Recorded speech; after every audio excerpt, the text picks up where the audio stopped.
Today, I want to take a quick look at the work of an Armenian-Canadian named Yousuf Karsh, easily one of the most renowned portrait photographers of all time.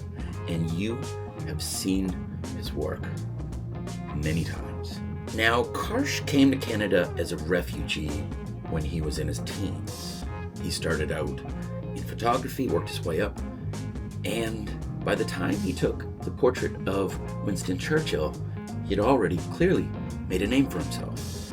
And it is wild how many absolutely powerful portraits he photographed over the decades. And it's just insane to see who he worked with and how amazing he was. So let's quickly take a look at a few of his photos. And I urge you to keep looking because there's many more out there. This is the work of Yousuf Karsh.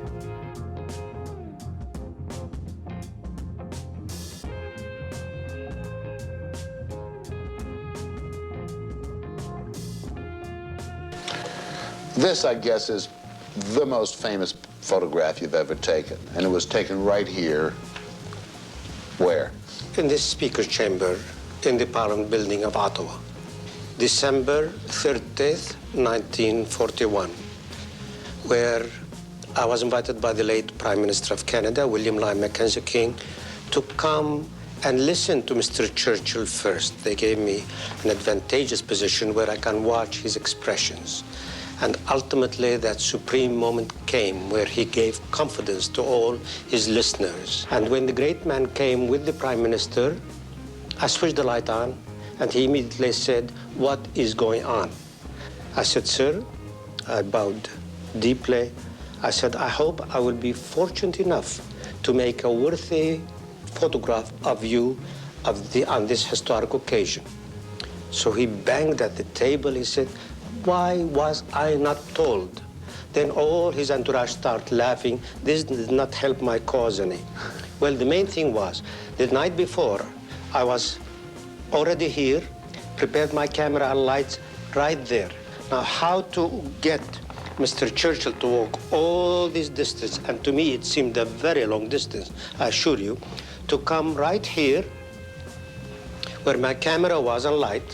To date, I still think it is my greatest diplomatic triumph. So there you had... So Mr. Churchill reluctantly came here, was puffing at his cigar.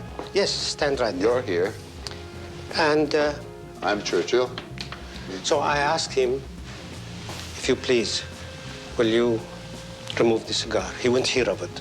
So with infinite respect and without any premeditation whatsoever, I said, "Forgive me, sir." By the time I got back to 4 feet to my camera, he looked at me so belligerently that he could have devoured me. I clicked. And this is the picture which we have seen. This picture? This photograph. And then he straightened up and with infinite tolerance and understanding said, "You may take another one." And this time he looked happier, he looked benevolent, jovial. And after finishing the second photograph, he walked towards me with a tremendous stride, shook me by the hand. He said, "You can even make a roaring lion stand still to be photographed."